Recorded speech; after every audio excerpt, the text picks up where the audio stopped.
Hello प्यारे बच्चों, स्वागत है आपका आपके YouTube चैनल हिंदी की पाठशाला में। आज हम कक्षा 10 से क्षितिज पाठ्य पुस्तक के पाठ 1 का अध्ययन करेंगे, जिसका नाम है सूरदास के पद। पाठ से ही पता चलता है कि इसके रचयिता सूरदास जी हैं। सूरदास का जन्म सन 1478 में हुआ था। उनके जन्म स्थान के विषय में अलग अलग मान्यताएं। एक मान्यता के अनुसार उनका जन्म स्थान मथुरा के निकट रोनकता क्षेत्र में माना गया है और दूसरी मान्यता के अनुसार दिल्ली के पास सिही नामक स्थान पर उनका जन्म स्थान माना गया है। कहा जाता है कि सूरदास जन्म से ही अंधे थे, लेकिन उनके मन में, उनके तन मन में श्री कृष्ण बसे हुए थे और उन्हीं की पूजा अर्चना, उन्हीं के भजन कीर्तन वो करते रहते थे। मथुरा और वृंदावन के बीच में जो एक तालाब है, उसी पर बैठकर वे श्री कृष्ण का भजन कीर्तन किया करते थे। उनके 3 ग्रंथ मुख्य रूप से लोकप्रिय हैं: सूरसागर, साहित्य लहरी और सुरसारावली। जो सूरसागर है उसमें एक काव्य संग्रह है भ्रमर गीत। उसी से ये 4 पद जो आपके पाठ्यक्रम में है लिए गए हैं और इनमें ब्रज भाषा का प्रयोग सूरदास जी ने किया है, क्योंकि उस समय जो इन क्षेत्रों में भाषा बोली जाती थी वो ब्रज भाषा ही बोली जाती थी। तो प्यारे बच्चों, अब हम जो सूरदास के पद हैं उनकी व्याख्या करेंगे और साथ के साथ जो कठिन शब्द हैं उनको रेखांकित करते हुए उनको बताते रहेंगे। अगर आप चाहो तो रफ नोटबुक पर लिख सकते हैं या अपनी पाठ्य पुस्तक पर पेंसिल वगैरह से लिख सकते हैं। तो थोड़ा सा व्याख्या करने से पहले थोड़ा सा पदों के बारे में बता देती हूँ। बात उस समय की है जब श्री कृष्ण कंस का वध करने के बाद मथुरा गए थे। वहाँ उन्होंने राजनीति का जो राजकाज है वो संभाला हुआ था और उस दौरान वे इतने व्यस्त हो गए थे कि जो गोकुल या वृंदावन के जो निवासी हैं उनके बारे में, उनके हालचाल के विषय में उन्होंने जानने का समय नहीं मिला। लेकिन जो गोकुल वासियों की हालत थी श्री कृष्ण के वियोग में बहुत ही बुरी थी, बेहाल थे, उनके वियोग से तड़प रहे थे, उनके प्रेम से विरक्त होकर बड़े संतप्त थे। और उनकी इसी हालत को देखते हुए श्री कृष्ण ने अपने एक मित्र जिसका नाम था उद्धव, उसको वहाँ पर भेजा। उद्धव योग शिक्षा में प्रकांड पंडित थे और उन्होंने यही सोचकर उनको वहाँ भेजा कि ताकि उनका जो ध्यान है वे प्रेम से हटकर योग शिक्षा में उनका ध्यान लगा सकें और लोग अपना जीवन अच्छी प्रकार से जी सकें। लेकिन जब उद्धव वहाँ पहुँचते हैं तो देखते हैं कि जो गोकुलवासी हैं, वहाँ की जो गोपियाँ हैं, वे उसकी बात को अनसुनी कर देती हैं और अपने वाक चातुर्य से, अपनी बोलने की कला से जो उद्धव है उसको परास्त कर देती हैं। तो यही सब इन पदों के अंतर्गत है। तो चलो व्याख्या करते हैं बच्चों।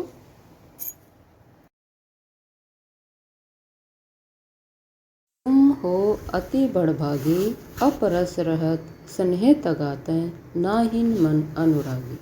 क्या कहती हैं गोपियाँ जब उद्धव उनको योग संदेश देता है तो क्या कहती है? हे उद्धव, तुम हो अति, अति का मतलब होता है बहुत, बड़भागी, बड़भागी का मतलब होता है बड़े भाग्य वाला अर्थात भाग्यवान, कि तुम तो बहुत ही भाग्यवान हो। अपरस रहत स्नेह तगाते, कि तुम तो अपरस, अछूते रह गए हो, यानी तुमने तो छुआ भी नहीं है। स्नेह तगाते, जो स्नेह प्रेम रूपी जो तगा धागा है, तगा का मतलब होता है धागा, स्नेह प्रेम। अपरस, अपरस का मतलब होता है जिसको छुआ भी ना हो अर्थात अछूता, कि तुम तो जो प्रेम रूपी धागा है उसे अछूते ही रह गए हो। नाहिन मन अनुरागी, तुम्हारा तो मन अनुरागी भी नहीं है। अनुरागी का मतलब प्रेम में लिप्त, कि तुम्हारे मन में तो प्रेम भी नहीं है और तुमने तो प्रेम रूपी धागे को छुआ भी नहीं है। पुरैन पात रहत जल भीतर, ता रस देह न दागी। पुरैनी का मतलब होता है बच्चों कमल। कमल कमल का जो पात है, पत्ता है, रहत रहता है, जल भीतर जल के अंदर, ता रस देह न दागी, उसकी देह को जो पानी का जो दाग है या पानी का जो निशान है, उसको जो कमल का पत्ता होता है उस पर जो पानी का प्रभाव बिल्कुल भी नहीं पड़ता है। तो उसकी जो समानता है उससे ही कमल के पत्ते से कर रही हैं गोपियाँ। क्या कहती हैं, तुम तो कमल के पत्ते के समान हो। पुरैन पात रहत जल भीतर, जिस प्रकार कमल का भी जो पत्ता है वो जल के भीतर रहकर भी ता रस देह न दागी, उसकी देह को या उस पत्ते को रस या फिर पानी का जो दाग है वह नहीं लगता है, अर्थात वह पानी में भीगता नहीं है। एक और फिर जो है उसकी जो समानता करती हैं, एक जो जल माह तेल की गागरी। जल माह, माह के का मतलब होता है में या फिर के अंदर। तेल की गागरी, गागरी का मतलब होता है मटका या फिर छोटा जो मिट्टी का घड़ा होता है। क्या कहते हैं कि जिस प्रकार जल माँ जल के अंदर तेल की गागरी, तेल या मिट्टी से बना हुआ जो मटका है, अगर उसमें तेल डाल दिया जाए या उसके ऊपर तेल लगा दिया जाए, बूंद न ताको लागी, कि उसको एक बूंद पानी की भी नहीं लगती है। तो दो प्रकार से समानता की है वो दो की, किस किस से, कमल के पत्ते से और जो तेल लगी मटकी से, कि जिस प्रकार तेल लगी हुई मटकी जल के भीतर या जल के अंदर उसको बूंद छूती तक नहीं या उसको बूंद नहीं लगती है, उसी प्रकार तुम भी श्री कृष्ण के पास रहते हुए भी प्रेम से अनुरक्त हो, प्रेम से रहित हो। प्रेम नदी में पाँव ने बोरियो, प्रेम प्रीति नदी, प्रीति नदी यहाँ पर रूपक अलंकार है बच्चों, क्योंकि जो प्रीति और नदी है उसमें रूप का अभेद किया गया है, इसलिए यहाँ रूपक अलंकार है। क्या कहती हैं कि जो प्रीति नदी है उसमें तुमने क्या नहीं किया है, पाँव न बोरियो, बोरियो का मतलब होता है डुबोना, कि उसमें तुमने पाँव तक नहीं डुबोया है। दृष्टि न रूप परागी, और जो उनका रूप है उस पर भी उसके रूप पर तुम्हारी दृष्टि प्रागी नहीं हुई है, अनुरक्त नहीं हुई, अर्थात उनके रूप को देखकर भी तुम्हारा मन अनुरागी नहीं हुआ है। तो फिर क्या कहती हैं, सूरदास अबला हम बोरी, गुर चाटी जो पागी।